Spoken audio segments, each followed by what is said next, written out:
Hola, buenos días, mi nombre es Alexis Coy. El día de hoy, tanto mi grupo como mi persona, les vamos a explicar anatomía de las extremidades. Por mi parte, les hablaré sobre las generalidades de las extremidades y la descripción anatómica de los huesos, tanto superiores como inferiores. Bien, comencemos con anatomía descriptiva del miembro superior.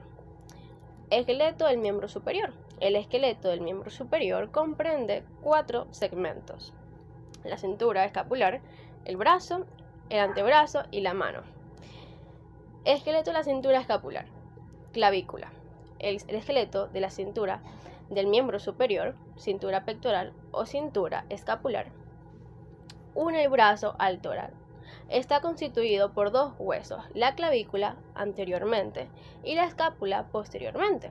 Bien, continuamos con la escápula. La escápula es un hueso plano, ancho, delgado y triangular que se aplica sobre la parte posterior y superior del tórax a la altura de las 7 primeras costillas. Bien, en la escápula se distinguen 2 caras, 3 bordes y 3 ángulos. Esqueleto del brazo. Comencemos con que el brazo solo tiene un hueso, que sería el húmero. El húmero constituye el esqueleto del brazo, que es un hueso largo articulado con la escápula posteriormente y con el cubículo y el radio inferiormente. Presenta, como todos los huesos largos, un cuerpo y 2 extremos.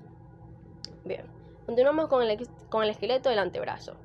El esqueleto del antebrazo está formado por 2 huesos largos situados uno al lado del otro, el cúbito medianamente y el radio lateralmente. Estos 2 huesos están articulados entre sí en sus 2 extremos y separados en el resto de su extensión por un espacio elíptico denominado el espacio interóseo del antebrazo. Bien, cuando el miembro superior se haya extendido a lo largo del cuerpo y el antebrazo en supinación, los 2 huesos se orientan de superior a inferior y medial a lateral, formado con el húmero, un ángulo obtuso abierto lateralmente.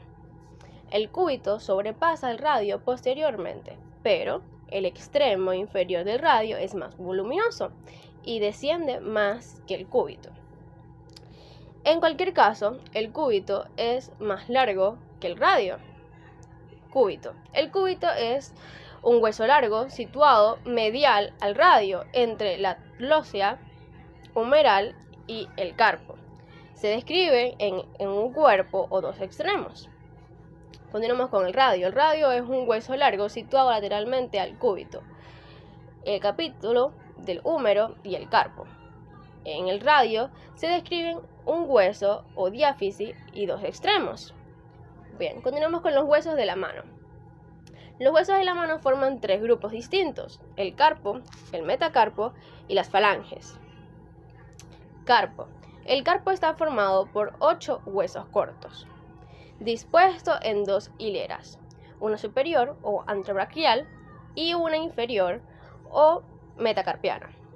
En conjunto forman un canal de concavidad anterior porque se deslizan los tendones de los músculos flexor de los dedos. A excepción del hueso piramidal, el hueso pisiforme y del hueso ganchoso, la mayor parte de los huesos del carpo presentan cúbica. En consecuencia, consta de 6 caras. Las caras anterior, posterior, la cara anterior y posterior de cada hueso son rugosas y corresponden a las caras palmar y dorsal de la mano. Las caras posterior e inferior y laterales o mediales son articulares, exceptuando las caras laterales o mediales de los huesos situados en los extremos de ambas filas del carpo. Bueno, tenemos la fila superior, que está formada de lateral a medial por los huesos escafoide, semilunar, piramidal y pisiforme. Tenemos la fila inferior. Esta fila comprende también 4 huesos que son de lateral a medial. Los huesos son trapecio, trapezoide, grande y ganchoso.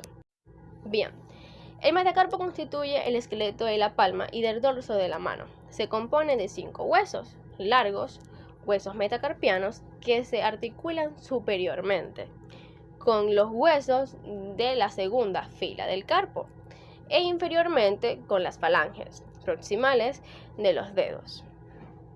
Los espacios limitados entre ellos se denominan espacios interóseos, de lateral a medial. Reciben el nombre de primero, segundo, tercero, cuarto y quinto. Metacarpianos. Los metacarpianos presentan una serie de características generales que son comunes a todos ellos, así como características particulares propias de cada uno, que permiten distinguirlos entre sí. Vamos con las falanges. Cada dedo, con excepción del pulgar, consta de 3 segmentos óseos. Los huesos de los dedos o falanges. El pulgar presenta solamente 2. Se designan con los nombres de falange proximal, media y distal, consideradas desde el metacarpo hacia el extremo del dedo. Las falanges son huesos largos, presentan un cuerpo y 2 extremos. La base de la cabeza de la falange. Articulaciones del miembro superior. Las articulaciones del miembro superior comprenden la articulación de la clavícula con la escápula, la articulación del hombro, la articulación del codo, y articulaciones radiocubital, distal, radiocarpiana y de la mano. Bien, sigamos con la anatomía topográfica del miembro superior. El miembro superior se divide en 6 segmentos: el hombro, el brazo, el codo, el antebrazo y el carpo y la mano. Bien, comenzamos con el hombro. El hombro une el miembro superior al tórax. Está limitado posteriormente por la clavícula y el borde superior de la escápula, inferiormente por un plano tangente al borde inferior del músculo pectoral mayor. Posteriormente por el borde de la espina de la escápula y anteriormente y medianamente por la región mamaria. El hombro comprende 3 regiones: la región axilar, la región escapular y la región deltoidea. Bien, continuamos con el brazo. El brazo es la parte del miembro superior comprendida entre el hombro y el codo. Está limitado por su parte superior por una línea circular horizontal que pasa inferiormente a los tendones de los músculos pectoral mayor y dorsal, ancho, y por su parte y en su parte inferior por la línea circular horizontal que pasa a 2 traveses del dedo superiormente a la fosa del codo, el húmero y los 2 tabiques intermusculares lateral y medial del brazo, que se extiende transversalmente desde los bordes laterales del húmero hasta la cara profunda de la fascia del brazo. Dividen el brazo en 2 regiones, anterior y posterior. Continuamos con el codo. El codo es la parte del miembro superior que corresponde a la articulación del codo.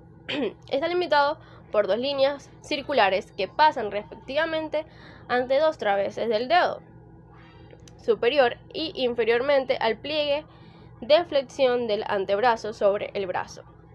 Topográficamente, el codo se distingue en 2 regiones: la región anterior del codo o región de la fosa del codo y región posterior del codo o región oleocardiana.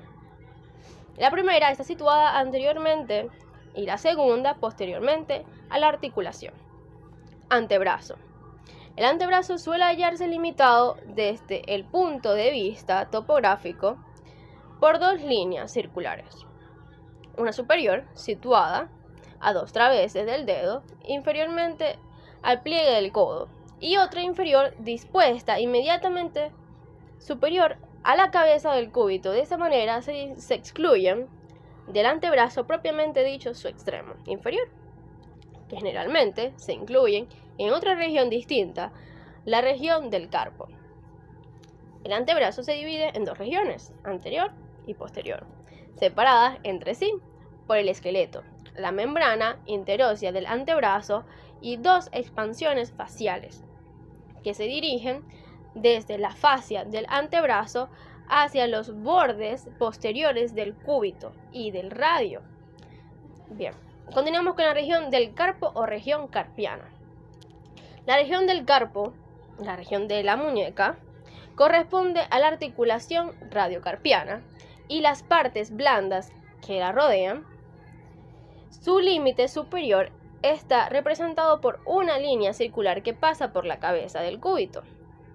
Su límite inferior es una línea circular que pasa inmediatamente inferior al tubérculo del hueso escafoide y del extremo inferior del hueso pisiforme. La región del carpo comprende la región anterior del carpo, la región posterior del carpo y la articulación radiocarpiana. Bien, continuamos con la mano. La mano se halla a continuación del carpo, termina en el extremo inferior de los dedos. Se divide en dos regiones. Bien, tenemos la región palmar de la mano y la región dorsal de la mano. Bien, mecánica, vamos con las generalidades, con la mecánica articular. En el ser humano, el miembro superior constituye un miembro suspendido, a diferencia del miembro inferior, que es un miembro de carga o conducción, está extenso habitualmente de toda función de apoyo y locomoción e interviene a la marcha solo de forma accesoria mediamente el balanceo y el acto de trepar medianamente la tracción del miembro superior del ser humano, erecto y bípedo. Posee una gran movilidad que permite explorar fácilmente el espacio que le rodea, tomar los elementos necesarios para su nutrición y llevarlos a la boca. De hecho, la presión es la función esencial del miembro superior. Esta función se ve facilitada por la movilidad de su cintura de unión sobre el tórax por la disposición y estructura de los segmentos que lo componen. Su extremo distal, es decir, la mano, es el órgano de presión propiamente dicho. Sus segmentos proximales están, en cierta manera, al servicio de la mano, la cual conducen la dirección deseada. La anatomía funcional del miembro superior ayuda a comprender la importancia de las estructuras anatómicas que permiten la función de prensión y completa el estudio descriptivo de estas estructuras y su organización según las regiones de que forman parte de ellas mismas constituyen. El conocimiento previo de la anatomía descriptiva y de la anatomía topográfica del miembro facilita la comprensión de los mecanismos funcionales. La anatomía funcional es una anatomía de síntesis, una anatomía del ser vivo que se caracteriza precisamente por su movilidad, lo cual se escapa a las consideraciones de la anatomía descriptiva o topográfica. Bien, ahora vamos a comenzar con la anatomía descriptiva del miembro inferior. Bien, comenzamos con el esqueleto del miembro inferior. El miembro inferior está formado del mismo modo que el miembro superior, por 4 segmentos. La cintura del miembro inferior, o cintura pélvica, muslo, pierna y pie. Esqueleto de la cintura del miembro inferior, o cintura pélvica. La cintura del miembro inferior une el miembro inferior al tronco. Comprende los 2 huesos coxales y el hueso sacro. Los huesos coxales circunscriben junto con el hueso sacro y el coxis una cintura ósea, la pelvis. Hueso coxal. El hueso coxal es un hueso plano y ancho cuyas partes se hallan torsionadas sobre su eje de tal manera que adoptan un aspecto de aspa, de molino, de viento o de hélice, que pueden diferenciar en 3 segmentos: un segmento medio, grueso y estrecho, exclavado por su parte lateral por una cavidad articular denominada acetábulo. El segmento superior, aplanado y muy ancho, denominado ilion. Y tenemos también el segmento inferior, que forma los bordes del macro o de un amplio orificio denominado agujero o obturado. La mitad anterior de este macro óseo se halla formada por el pubis y la posterior por el isquion. El ilion y el pubis y el isquion proceden, como veremos más adelante, de 3 centros de osificación distintos que se extinguen hasta el miembro del hexetábulo. Describiremos el hueso coxal en 2 caras, 4 bordes y 4 ángulos. Bien, vamos con el esqueleto del muslo. El fémur es el hueso más largo que forma por sí solo el esqueleto del muslo. Se articula posteriormente con el hueso coxal e inferiormente con la tibia. En posición vertical, el fémur se orienta oblicuamente de superior a inferior y de lateral a medial. Esta oblicuidad es más acentuada en la mujer que en el hombre, lo cual se debe a que la mujer, la pelvis es más ancha y los acentábulos se hallan más separados. El fémur presenta también una curvatura de concavidad posterior y una torsión sobre su eje longitudinal de tales características que el eje mayor transversal del extremo superior y ligeramente oblicuo del sentido medial y anterior forma con el extremo inferior, que es casi transversal, un ángulo agudo abierto medianamente. Vamos con la rótula situada en la parte anterior de la rodilla. Es un hueso sesamoideo desarrollado en el tendón del músculo cuádriceps femoral. Es triangular de base superior y aplanada de anterior a posterior. Se describen en ella 2 caras, una anterior y una posterior. Una base en un vértice inferior, los bordes, uno lateral y uno medial. Vamos con el esqueleto de la pierna. El esqueleto de la pierna está constituido por 2 huesos largos, uno medial y uno voluminoso, que es la tibia, y otro lateral, que es el peroné. La tibia y el peroné están articulados entre sí por sus extremos y se hallan separados uno del otro en todo el resto de su extensión por un espacio alargado denominado espacio interóseo de la pierna. La tibia es un hueso largo y voluminoso situado en la parte medial de la pierna. Se articula superiormente con el fémur e inferiormente con el astrágalo.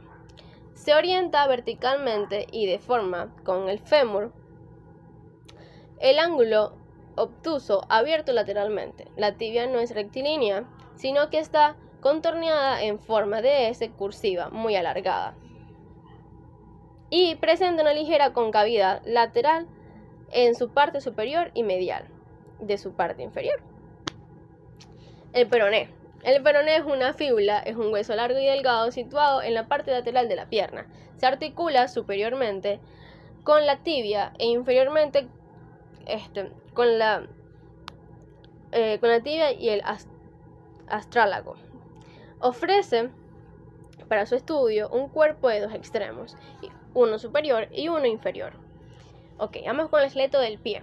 El pie se compone, al igual que la mano, en 3 grupos de huesos que forman el trazo, el metatarso y las falanges. Tarso.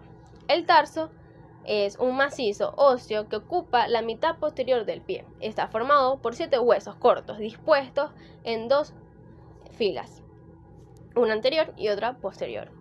La fila posterior está constituida por 2 huesos, el astrálago o talus y el calcáneo. La fila anterior consta de 5 huesos cuboides, el hueso navicular y los 3 huesos cuneiformes. El astrálago y el calcáneo se hallan presupuestos en 5 huesos de la segunda fila. Por el contrario, están yuxtapuestos. En consecuencia, el tarso es más estrecho posteriormente que anteriormente, aun cuando los huesos de la fila posterior sean más voluminosos que los otros. Los 7 huesos del tarso se articulan de manera que forman una bóveda concava inferiormente sobre la que reposa todo el peso del cuerpo. Metatarso. El metatarso está formado por 5 huesos denominados huesos metarsianos. Se articulan posteriormente con los huesos de la segunda fila del tarso y anteriormente con las falanges proximales de los dedos. Se denominan primero, segundo, tercero, cuarto y quinto. Los huesos metatarsianos, considerándolos de medial a lateral. Los huesos metatarsianos presentan características generales comunes que los diferencian de otros huesos, así como las características particulares que permiten diferenciarlos entre sí. Bien, falanges. La falange de los dedos del pie son semejantes a la de los dedos de la mano, por lo que hace su disposición, forma y desarrollo. Sin embargo, son diferentes por sus dimensiones más reducidas, a excepción de las falanges del dedo gordo del pie, que son muy voluminosas. Articulaciones del miembro inferior. Los huesos del miembro inferior están unidos entre sí por la articulación de la cadera, la articulación de la rodilla, las articulaciones tibio-peroneas, la articulación talocrural o del tobillo y las articulaciones del pie. Además, las partes blandas, la cadera, se hallan en relación directa a los ligamentos sacrotuberoso y sacroespinoso, con la membrana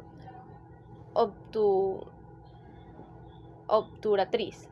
Estos ligamentos y esta membrana pertenecen a la pelvis. Anatomía topográfica del miembro inferior. El miembro inferior se distinguen 6 segmentos: la región de la cadera, la región del muslo, la región de la rodilla, la región de la pierna, la región del tobillo y la región del pie. Comenzamos con la región de la cadera. La región de la cadera une el miembro inferior a la pelvis. Se halla limitada superiormente por la cresta ilíaca, posteriormente por el ligamento inguinal anteriormente, inferior y posteriormente por el sucro glúteo y inferior y anteriormente por una línea circular que pasa por el extremo lateral del surco glúteo y por el punto de cruce de los músculos sartorio y aductor largo. La cadera comprende la región inguinoinofemoral, la región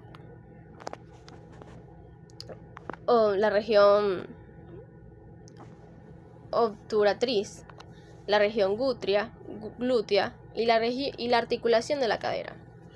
Región obturatriz. La región obturatriz está formada por las partes blandas situadas medianamente en la articulación de la cadera, que se encuentran aplicadas sobre el contorno exterior del agujero obturado. Región glútea.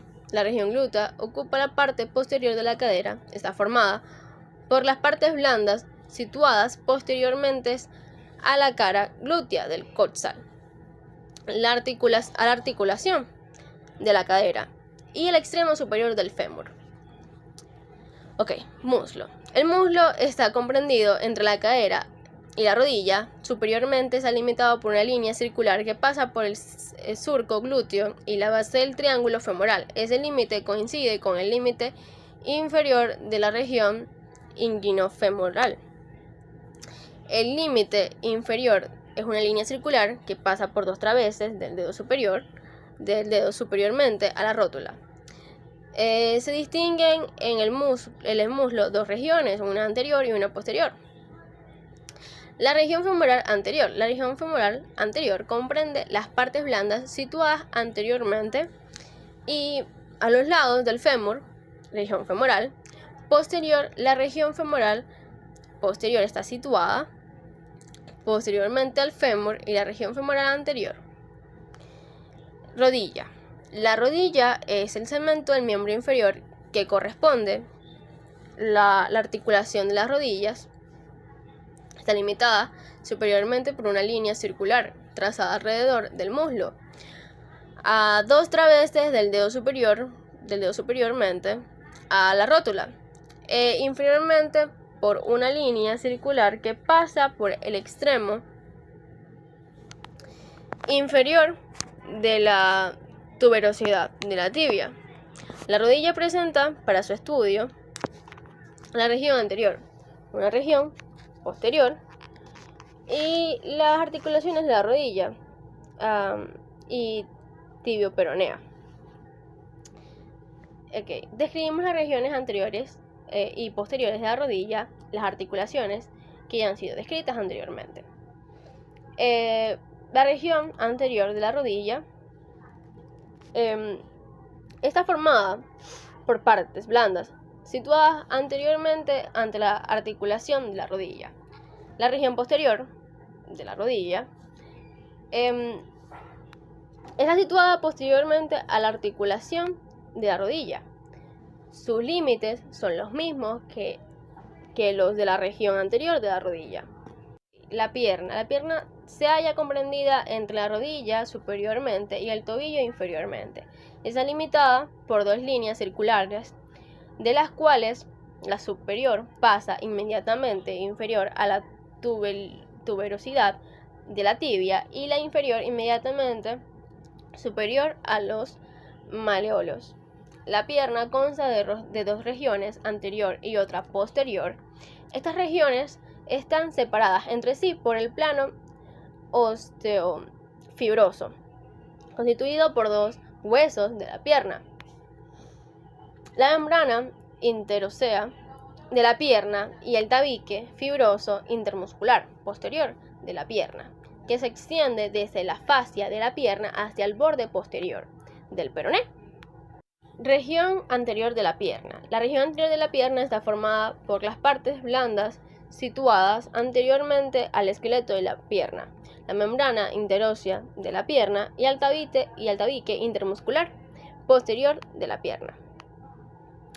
Región posterior de la pierna. La región posterior de la pierna comprende las partes blandas situadas posteriormente al esqueleto de la pierna, a la membrana interósea de la pierna y al tabique intermuscular posterior de la pierna.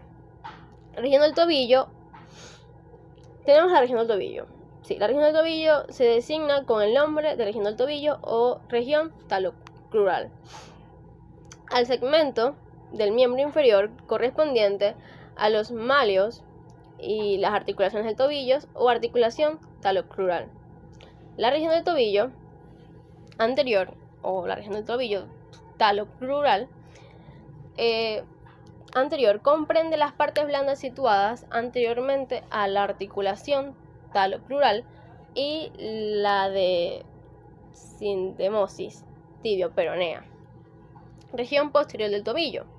La región posterior del tobillo talocrural posterior está constituida por las partes blandas situadas posteriormente a las articulaciones y el esqueleto del tobillo.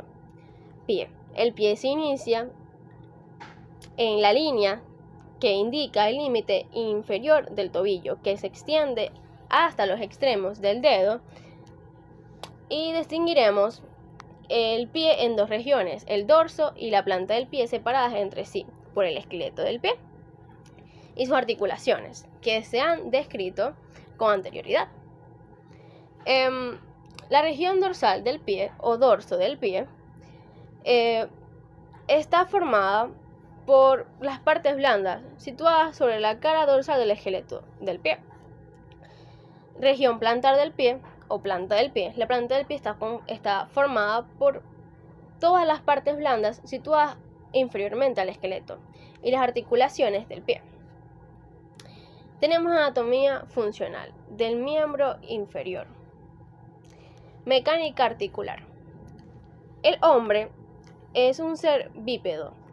Él mismo ha adoptado esta postura de forma habitual para vivir y desplazarse.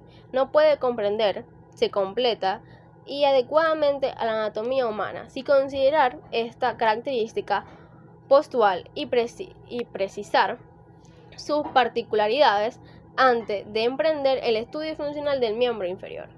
Cuando el hombre se halla de pie e inmóvil, se apoya en sus dedos en sus pies, con la cabeza en la parte más elevada del cuerpo. El centro de gravedad de la cabeza está situado ligeramente posterior a la silla turca. El eje de gravedad continúa luego inferiormente anterior a los cuerpos vertebrales de la columna vertebral. Pasa un poco anterior a la columna torácica, entre la sexta vértebra cervical y la novena vértebra torácica. Se aproxima a la columna lumbar, cruza los cuerpos vertebrales, desciende posteriormente a ellos y alcanza el hueso sacro a la altura del promontorio, hasta la pelvis menor, que es donde se sitúa el centro de gravedad de la totalidad del cuerpo anteriormente a la segunda vértebra sacra. Las curvaturas vertebrales, lumbares y torácicas aumentan o se acentúan según la postura adoptada, los movimientos efectuados de forma y orientación de la pelvis compensa las variaciones morfológicas y ponderales de los distintos individuos.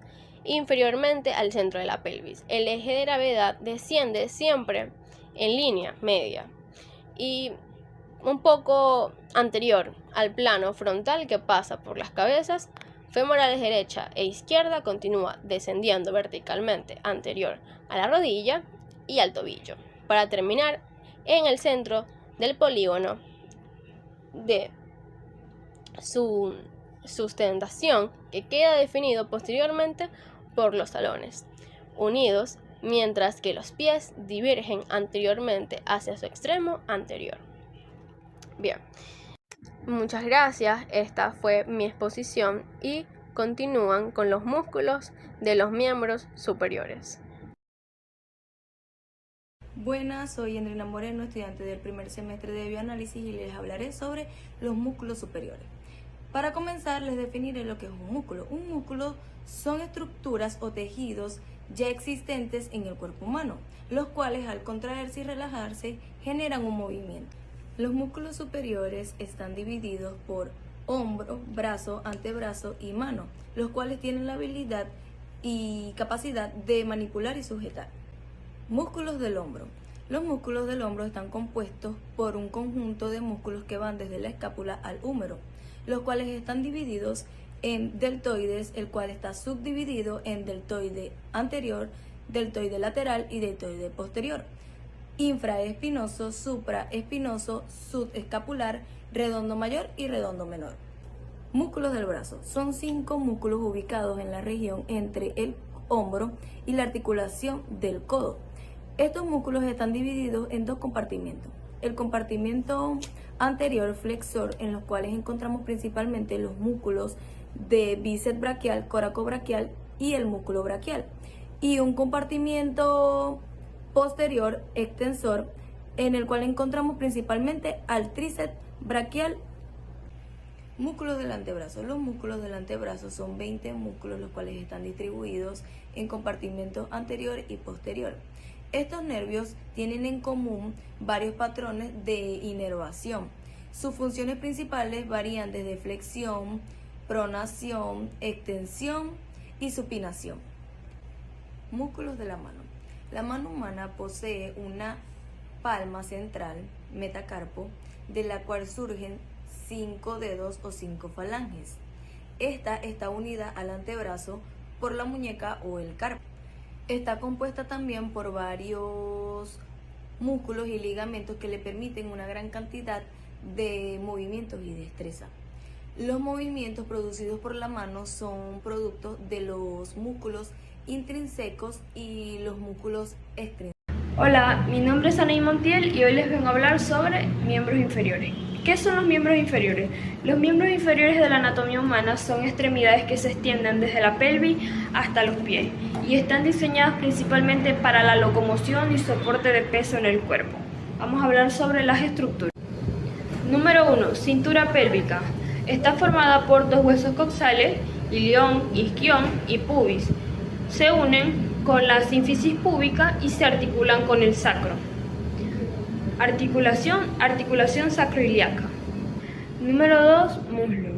Está formado por el fémur, que es el hueso más largo del cuerpo humano.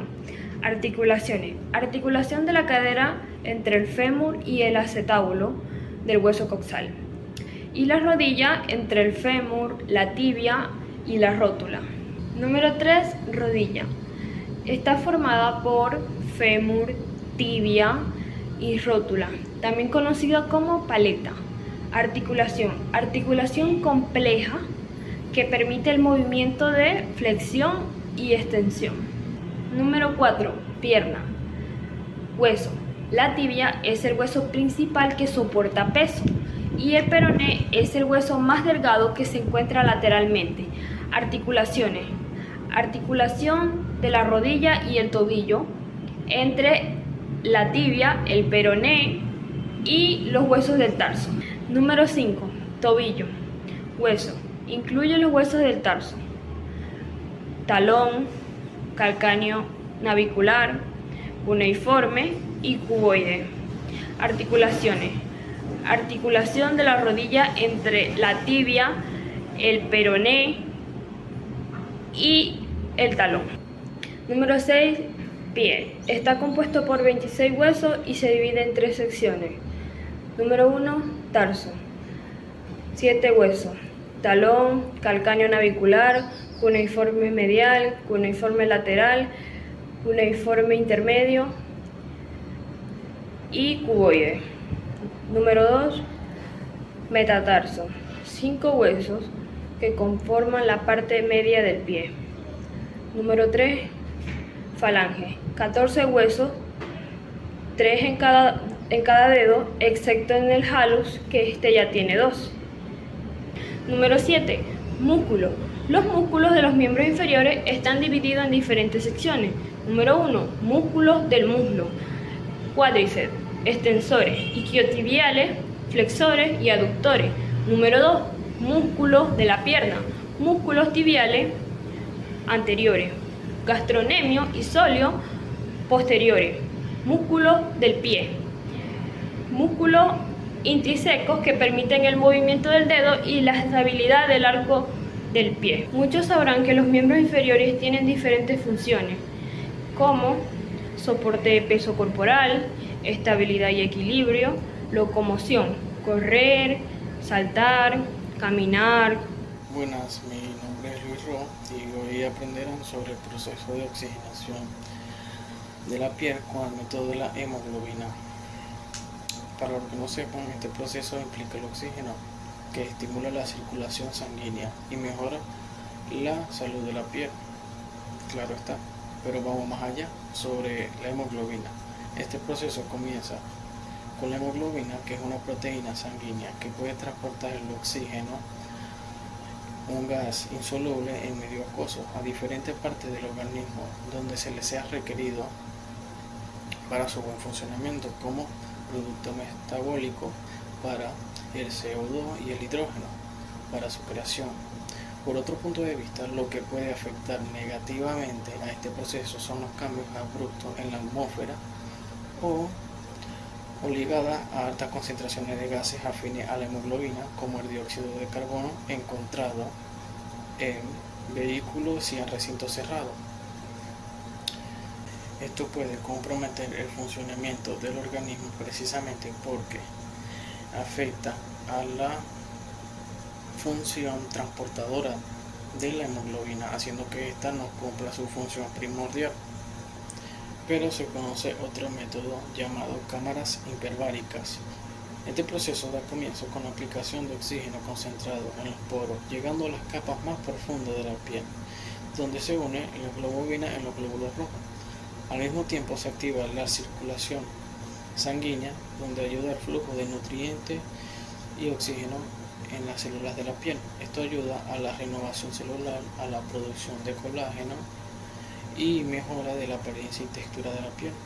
Se diría que, en resumen, el proceso de oxigenación de la piel con el método de la hemoglobina es gracias a la estimulación sanguínea, el oxígeno y los nutrientes que le dan a la piel. Buenas, mi nombre es Luis Ro y hoy aprenderán sobre el proceso de oxigenación de la piel con el método de la hemoglobina. Para los que no sepan, este proceso implica el oxígeno, que estimula la circulación sanguínea y mejora la salud de la piel. Claro está, pero vamos más allá sobre la hemoglobina. Este proceso comienza con la hemoglobina, que es una proteína sanguínea que puede transportar el oxígeno, un gas insoluble en medio acuoso, a diferentes partes del organismo donde se le sea requerido para su buen funcionamiento, como producto metabólico para el CO2 y el hidrógeno para su creación. Por otro punto de vista, lo que puede afectar negativamente a este proceso son los cambios abruptos en la atmósfera o ligadas a altas concentraciones de gases afines a la hemoglobina, como el dióxido de carbono encontrado en vehículos y en recintos cerrados. Esto puede comprometer el funcionamiento del organismo precisamente porque afecta a la función transportadora de la hemoglobina, haciendo que ésta no cumpla su función primordial. Pero se conoce otro método llamado cámaras hiperbáricas. Este proceso da comienzo con la aplicación de oxígeno concentrado en los poros, llegando a las capas más profundas de la piel, donde se une la hemoglobina en los glóbulos rojos. Al mismo tiempo se activa la circulación sanguínea, donde ayuda al flujo de nutrientes y oxígeno en las células de la piel. Esto ayuda a la renovación celular, a la producción de colágeno y mejora de la apariencia y textura de la piel. Se diría que, en resumen, el proceso de oxigenación de la piel con el método de la hemoglobina es gracias a la estimulación sanguínea, el oxígeno y los nutrientes que le dan a la piel. Muy buenos días, mi nombre es María Bastidas y yo les voy a exponer sobre la irrigación de venas. ¿Qué es la irrigación de venas? La irrigación de venas es el proceso por el cual la sangre desoxigenada viaja por las venas hasta el corazón. Ahora, ¿cuál es el funcionamiento de la irrigación de venas? La sangre desoxigenada de los tejidos es absorbida por los capilares. La sangre desoxigenada es transportada por las venas hasta el corazón y las venas cava superior e inferior llevan la sangre desoxigenada a la aurícula derecha. A diferencia de las arterias, que las arterias transportan sangre rica en oxígeno desde el corazón a los tejidos del cuerpo. Las venas son las responsables de transportar sangre desoxigenada cargada de dióxido de carbono y productos de desecho de vuelta al corazón. Ahora hablemos sobre sus características. Las venas se componen por una red de venas que están interconectadas, que varían de su tamaño. Podemos encontrar desde las venas más pequeñas, que es la vénula, hasta las venas más pequeñas de todo el cuerpo humano. A medida que la sangre fluye de las vénulas a vasos cada vez más grandes, estos vasos se fusionan para formar venas que transportan la sangre de vuelta al corazón. Las venas más grandes incluyen la vena cava superior del cuerpo, que transporta a la parte superior del cuerpo, mientras que la vena cava inferior transporta sangre a las partes inferiores del cuerpo. Condiciones que afectan el sistema venoso. Algunas de las condiciones que afectan el sistema venoso tenemos trombosis venosa, insuficiencia venosa crónica y venas varicosas. Algunas de las recomendaciones para tratar ciertas condiciones serían los ejercicios regulares, las medidas de compresión, evitar estar mucho tiempo sentado o de pie y tener un peso saludable. Muchas gracias, espero que les haya gustado mi exposición. Mi nombre es María Bastidas. Buenos días, mi nombre es María del Granadillo y hoy conoceremos los nervios de las extremidades superiores e inferiores. Primeramente, ¿qué son los nervios? Son grupos de fibras que transmiten mensajes entre el cerebro y el cuerpo. Son una parte fundamental del sistema nervioso que controla muchas funciones de nuestro cuerpo. Nervio de las extremidades superiores. El plexo braquial es un conjunto de nervios que se extiende desde la columna vertebral hasta el hombro, brazo y mano. Está compuesto por 4 raíces nerviosas cervicales: C5, C6, C7 y C8. La primera raíz nerviosa torácica T1 3 troncos, superior, medio, inferior, y 3 fascículos o cordones, lateral, medio y posterior. Ahora conoceremos los nervios. Nervio dorsal de la escápula. Nace de la rama ventral del nervio cervical C5.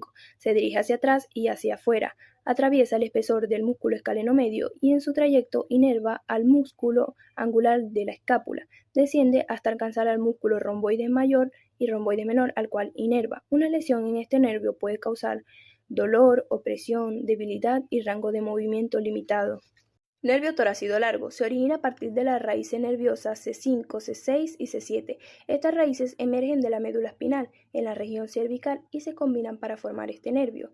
Desciende a lo largo del lado del tórax. Su trayecto lo lleva al músculo serrato anterior, al cual inerva. Las lesiones de este nervio pueden ser causadas por lesiones deportivas, estiramientos o por llevar mucho peso en el hombro por mucho tiempo. Nervio mediano. Se origina en la axila a partir de la raíz nerviosa C5 hasta la T1 del plexo braquial. Su recorrido es el siguiente. Pasa por la axila, desciende por la parte medial del brazo, cruza por delante de la arteria braquial, pasa por debajo de la peneurosis bicipital, viaja con el nervio cubital a lo largo del antebrazo y entra en la mano a través del túnel carpiano. Se encarga de proporcionar funciones motoras, movimientos a la muñeca, antebrazo y mano. Nervio musculocutáneo. Se origina en la médula espinal cervical inferior, generalmente en las raíces nerviosas C5, C6 y C7. Las fibras de este nervio viajan por el cordón lateral del plexo braquial y se encargan de proporcionar inervación sensitiva y motora en el codo, brazo y antebrazo. Esto significa que no solo ayuda a mover el brazo, sino que también permite la sensación en esta zona. Nervio ulnar o nervio cubital. Se origina en las raíces nerviosas C8 y T1. Estas se combinan para formar el nervio cubital. Su trayecto comienza en la región cervical, pasa por la axila y luego desciende a lo largo del brazo. A medida que se acerca al codo, pasa por detrás de él, lo que lo hace vulnerable a lesiones. Finalmente, continúa hacia la mano. Nervio radial. Se origina específicamente en las raíces nerviosas C5, C6, C7, C8 y T1, que descienden por la parte posterior del brazo. Su trayecto comienza en la región cervical y pasa a través de la axila antes de descender por el brazo, donde se encuentra en el surco del nervio radial o también conocido como surco del húmero. Las lesiones de este nervio se conocen como parálisis del nervio radial. Las causas son golpes fuertes, caídas o fracturas del húmero. Nervio axilar. Se origina específicamente en la raíz nerviosa C5 y C6, pasa por debajo del músculo deltoides y se dirige hacia el área del hombro, donde inerva tanto el músculo deltoides como el redondo menor. Las lesiones de este nervio pueden ser causadas por traumatismo, presiones prolongadas o infecciones, lo que puede provocar debilidad o parálisis del músculo deltoides, lo que dificulta levantar el brazo. Nervio subescapular superior. Se origina específicamente en la raíz nerviosa C5 y C6. Este nervio se desprende del tronco posterior del plexo y se dirige hacia la parte posterior de la escápula. Ayuda a la abducción y extensión del hombro en algunas posiciones. Los nervios subescapulares pueden sufrir lesiones por comprensión o torsión. Nervio subescapular inferior. Se origina específicamente en los nervios cervicales C5 y C6 y que inerva el músculo subescapular y el músculo redondo mayor. Su recorrido es largo, lo que lo hace vulnerable a lesiones y contribuye a la rotación medial del brazo. Nervio medial cutáneo del brazo. Se origina en el fascículo medio del plexo y proviene de las raíces nerviosas C8 y T1. Su función es proporcionar inervación sensitiva a la piel del brazo. Nervio medial cutáneo del antebrazo. Se origina específicamente en las raíces nerviosas C8 y T1. Es un nervio sensitivo que tiene la función de proporcionar sensibilidad a la piel en la parte medial del antebrazo. Pectoral lateral. Se origina específicamente en las raíces nerviosas C5, C6 y C7. Su función principal es promover la inervación motora a los músculos pectorales, específicamente al pectoral mayor y menor. Y el nervio tóraco-dorsal. Se origina específicamente en las raíces nerviosas C6, C7 y C8 y sale del cordón posterior en el vértice de la axila, desciende por debajo de la vena axilar y se dirige a lo largo de la pared posterior de la axila y continúa por la pared torácica posterolateral. Y ahora conoceremos los nervios de las extremidades inferiores. Primero, ¿qué es el plexo lumbar? Es una red de nervios que se encuentran en la región lumbar de la columna. A partir de las raíces nerviosas L1 a L4 y en algunos casos L5. Nervio femoral se forma a partir de las raíces nerviosas L2, L3 y L4 del plexo lumbar. Desciende a través del músculo psoas mayor. Una vez está en el muslo, se divide en varias ramas y es crucial para la movilidad y la sensación de la parte superior de las extremidades inferiores. El nervio cutáneo femoral lateral se origina a partir de las raíces nerviosas L2 y L3, pasa por debajo del ligamento inguinal para llegar al muslo, irriga la piel de la parte anterior y lateral del muslo hasta la rodilla. Nervio ilioinguinal se forma a partir de las raíces nerviosas L1 y a veces L2, inerva algunos músculos de la pared abdominal como los músculos ovículos internos y transversos del abdomen, proporcionando sensibilidad a la piel en la región ilioinguinal y la parte proximal del muslo. Nervio obturador se origina en las ramas anteriores de los nervios espinales L2, L3 y L4. Las fibras de estas ramas se reúnen en el músculo psoas, donde descienden y emergen por su borde medial. Este es un nervio mixto, ya que proporciona inervación sensitiva y motora. Nervio iliohipogástrico se forma a partir de las raíces nerviosas L1. También puede recibir fibras del nervio T12 a través del nervio subcostal. Inerva algunos músculos de la pared abdominal como los ovículos internos y transversos del abdomen. Y el nervio genitofemoral se forma a partir de las raíces nerviosas L1 y L2 del plexo. Esta se divide en dos ramas. La rama genital desciende hacia el escroto en los hombres o hacia los labios mayores en las mujeres, y la rama femoral proporciona sensibilidad a la piel. El plexo sacro es una red de nervios que se forma a partir de las raíces nerviosas S1 a S4 y es esencial para funciones motoras y sensoriales de las extremidades inferiores y en la pelvis. El tronco lumbosacro es una estructura nerviosa que conecta al plexo lumbar con el plexo sacro y se deriva de las raíces nerviosas L1 a L4 y S1 a S4 del plexo. Nervio glúteo superior se origina en el plexo sacro, específicamente en las ramas dorsales de las raíces nerviosas L4, L5 y S1. El nervio sale del agujero ciático mayor y pasa por encima del músculo piriforme. Es un nervio sensitivo y motor que se origina en la pelvis y que se encarga de inervar a los músculos glúteo medio y glúteo menor. Nervio glúteo inferior se origina en el plexo sacro, específicamente en las raíces nerviosas L5, S1 y S2, al igual que el nervio glúteo superior sale de la pelvis a través de la escotadura ciática mayor, pero lo hace por debajo del músculo piriforme. Su función principal es la extensión de la cadera. Las lesiones de este nervio son muy poco frecuentes. Los pacientes tienen problemas para saltar, subir las escaleras o levantarse. Nervio ciático es el nervio más largo y ancho del cuerpo humano. Se origina a partir de las raíces nerviosas L4, L5, S1, S2 y S3. Se extiende en la parte inferior de la espalda, pasa a través de la región glútea y desciende por la parte posterior de la pierna. Se divide en dos ramas. Nervio peroneo común se origina en la parte posterior del muslo y desciende por la parte lateral de la rodilla. Nervio tibial se origina en la parte posterior del muslo y desciende por la parte posterior de la pierna. Nervio pudendo se origina en la raíz nerviosa S2, S3 y S4 y atraviesa la pelvis por el agujero ciático mayor y es el responsable de la inervación de los genitales externos y los esfínteres de la vejiga y el ano. Y el nervio piriforme es un nervio importante que se encuentra en la región glútea y se origina en la parte baja de la columna vertebral y pasa a través del músculo piriforme que se encuentra en la pelvis. Este nervio, en caso de ciática, puede irritarse o comprimirse causando dolor que irradia hacia la pierna. Y con esto podemos decir que los nervios del cuerpo son fundamentales, porque son los responsables de transmitir señales entre el cerebro y el resto del cuerpo. Esto incluye las señales motoras que nos permiten el movimiento, como las sensoriales que nos ayudan a percibir el dolor, el tacto y la temperatura. Muchas gracias.